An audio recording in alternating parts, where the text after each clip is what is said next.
Esta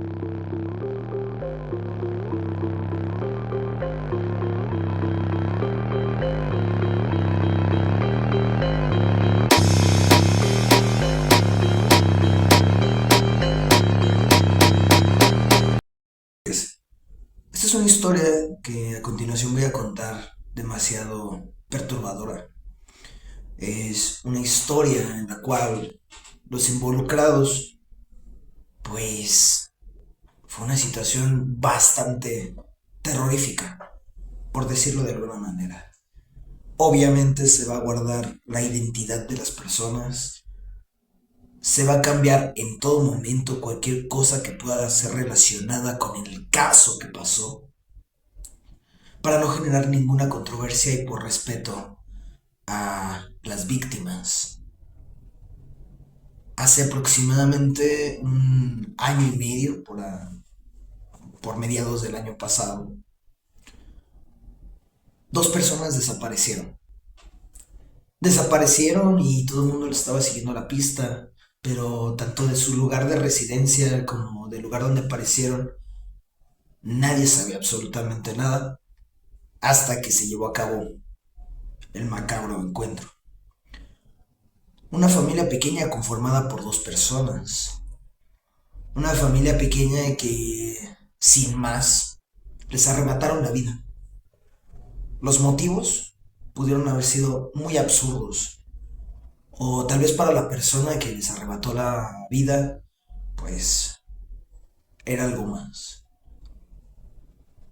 Esta es la historia de Josefina. Josefina y su hijo Alan. Alan y Josefina un día desaparecieron, sin dejar huellas, sin dejar rastro. Se levantó la denuncia por parte de sus familiares, comenzaron las investigaciones, la búsqueda, y todo parecía que los llevaba hacia un lugar muy lejos de su casa.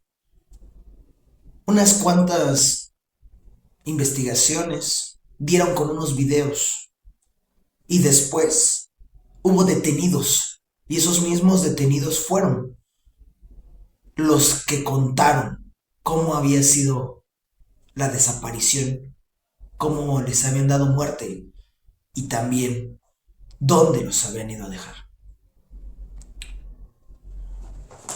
Un día viernes, de una fecha tal a una hora tal, Josefina salió de su trabajo. Ella trabajaba en unas oficinas. Llegó a su casa, vio a su hijo y se pusieron a comer. Como les repito, es una familia pequeña. Comían juntos, veían películas, cuando de repente una persona tocó a su puerta. Era su vecino de toda la vida. Ellos llevaban viviendo ahí en ese fraccionamiento aproximadamente unos 8 años. El jovencito ya casi iba a cumplir 17 años y ella también era una madre muy joven. Llegó el vecino a invitarles algo de comer. El vecino tenía otras intenciones con ella. Ella era una mujer muy atractiva, era una mujer muy agradable. Entonces el vecino se daba cuenta de estas características y pues evidentemente comenzó a cortejarla. Ella no quería saber nada de parejas, de relaciones, puesto que la relación con el padre de su hijo pues había terminado muy mal. Entonces el vecino pues se limitaba a buscarla, se limitaba a verla, únicamente como una amiga. Ese día llegó, se pusieron a comer, lo invitaron a comer. El jovencito salió por unas cosas a la papelería porque estaba haciendo su tarea. Cuando de repente bastó únicamente 5 minutos para que el tipo empezara a discutir con Josefina. Fuentes narran, testigos narran, que se escucharon gritos provenientes de la casa de Josefina. Esto pareció demasiado raro, ya que nunca había gritos ahí, ya que una situación muy aislada, y les llamó algo la atención. Esto que les llamó la atención fue, si no vas a hacer mía, no vas a hacer de nadie, en pocas palabras. Y bastaron 5 minutos para que después de un par de gritos o un par de insinuaciones, no se escuchara absolutamente nada. Los vecinos, como siempre, no se quieren meter en problemas. Por lo general, tiempo después se reportan esta situación a la policía o de plano no reportan nada. Ese día no reportaron absolutamente nada. Llega el joven de la papelería, el jovencito, el hijo de Josefina, entra a su casa y ve una escena grotesca, macabra. Su mamá yace en el suelo. Él corre inmediatamente, va por su teléfono celular, va a llamar a la policía, el tipo lo intercepta y lo golpea en la cabeza. Y a raíz de ese golpe pierde el conocimiento y se acabó. El tipo, el vecino, llamó a otros dos sujetos cómplices de lo que había hecho. Llegan al domicilio, ven que ambas personas yacen en el suelo y les dice que por favor lo ayuden porque necesita arreglar ese problema. Necesita darle una solución a lo que acaba de pasar. Obviamente con la misma sangre fría, pues idearon un plan. Siendo aproximadamente las 11 de la noche, las cámaras que estaban frente a la casa de Josefina graban en ese momento que 3 personas salen de su domicilio con unas bolsas negras y las depositan en un vehículo. De repente salen estos 3 sujetos, terminan de llenar la cajuela, se suben al carro y se van. Después de ese día comienzan las búsquedas de Josefina. Es evidente que las personas que la empezaron a buscar pues no sabían este tipo de información. Se supo tiempo después cuando la fiscalía tomó el caso y empezaron las investigaciones.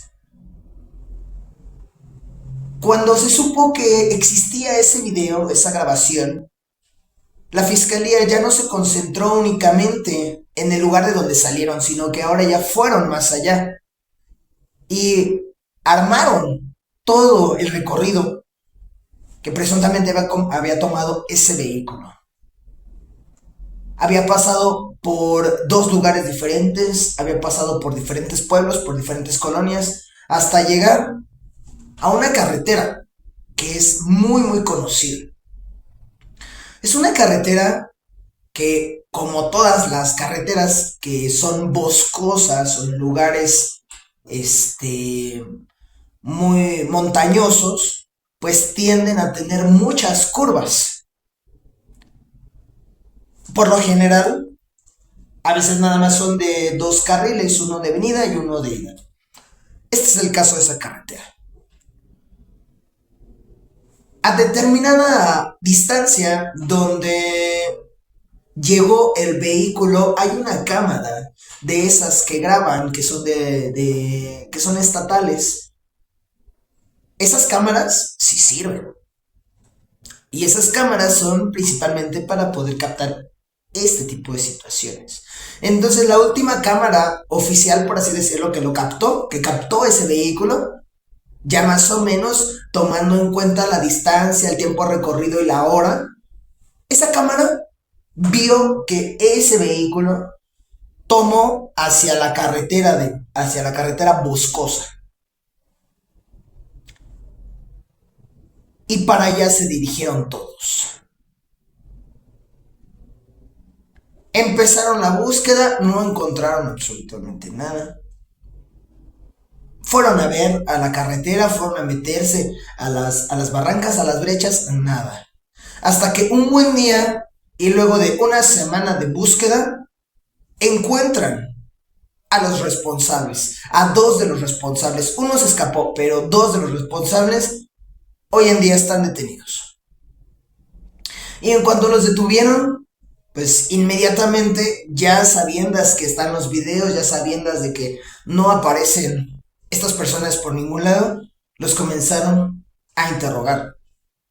Se entrevistan con ellos y les preguntan a dónde habían llevado a esa pequeña familia.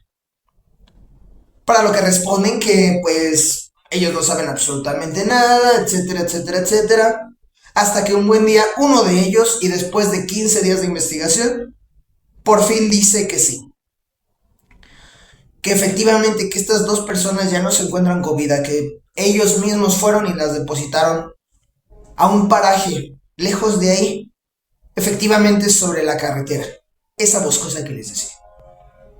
Inmediatamente lo llevaron incluso, no quiso decir nada cuando estaba allá, pero más o menos describió el lugar donde las había dejado, donde había abandonado a estas personas. La fiscalía rápido se movilizó, se movilizaron los cuerpos policiales de la localidad, fueron, perdón, y ahí donde él había comentado que estaban las bolsas, ahí se encontraron. Bajaron a una pequeña barranca y como en un hueco, ahí los encontraron. Llamaron a la familia y pues obviamente la familia devastada y horrorizada. Nunca se habían imaginado un final así para sus familiares. Tiempo después la familia fue al lugar, colocó una cruz, colocó un pequeño recuerdo para sus familiares. Y lo más macabro de todo es que no se encontraron los cuerpos completos. Es decir, que estos individuos no nada más los dejaron ahí, sino que los fueron esparciendo por parte de la carretera. Y cuando les volvieron a preguntar que en dónde estaba lo demás, dijeron que más adelante, más o menos aproximadamente como a 1 kilómetro. Ya obviamente llevaron drones, llevaron más cosas, llevaron caninos también para rastrear los cuerpos o lo que quedaba de los cuerpos. Y solamente se pudieron encontrar otros restos, no se encontró completo de nuevo. Entonces es una situación bastante desagradable, bastante triste, muy, muy complicada. A lo que voy con esta situación, con esta historia, que es un hecho que está todavía muy reciente para la fiscalía, para las autoridades, para los cuerpos policiales, es que pues es una situación que desafortunadamente se puede volver a repetir. Y nosotros debemos de tener bien en cuenta a qué personas dejamos entrar a nuestros domicilios, porque nunca sabemos cuáles son las intenciones de estos. Tiempo después y después de que el otro cómplice comentó qué fue lo que pasó y etcétera, comentaron que cerca de ahí de donde habían depositado la mayoría de las bolsas, por ahí se encontraba también otros restos. Llegaron los de K9, esto fue más o menos como al mes y medio, llegó K9, los caninos que rastrean. Llegaron a otro paraje que está un poquito más arriba, empezaron a buscar, empezaron a rascar, pero no se encontró absolutamente nada. Sin embargo, en ese punto donde no se encontró nada, donde sin embargo los caninos estaban, parecía que habían encontrado algo, se sentía una energía muy pesada, muy fuerte. Varios oficiales sintieron náuseas, otros oficiales sintieron mucha pesadez, unos más terminaron con dolor de espalda, otros con dolor de cabeza. Y es raro porque ellos son de esa zona, nunca habían sentido algo así. Si hubieran sido gente de otro lado, a lo mejor y posiblemente el cambio de altura, el cambio de clima, no sé, los hubiera afectado, pero son personas de la localidad, son propios de ahí. Entonces este tipo de cosas también tiende a llamar un poco a lo paranormal, a las energías, a las fuerzas, no sé. En esos bosques se acostumbra también a hacer muchos rituales, muchos trabajos, ya sea de magia negra, de magia roja, etcétera, etcétera. Muchos trabajos que ya involucran otro tipo de energías. Hay personas que creen, hay personas que no creen. Pero estos lugares oscuros y apartados de todo son ideales para hacer este tipo de situaciones. Pero lo lamentable es cómo terminó esta familia. No nada más acabaron con ellos, sino que se tomaron el tiempo para abandonarlos de esa manera. Espero que pronto podamos llegar a más personas, que pronto podamos ser una comunidad más grande. Les agradezco a esas personas que se han suscrito, también a las que han visualizado los videos. En menos de 15 días ya van 500 visualizaciones y eso para mí es bastante. Yo sé que para otras personas significará algo muy corto, muy pequeñito, pero por algo se comienza. Espero que tengan un excelente inicio de semana y pues vamos a estar al pendiente para subir más contenido, más videos. Espero que estén muy bien. Hasta la próxima.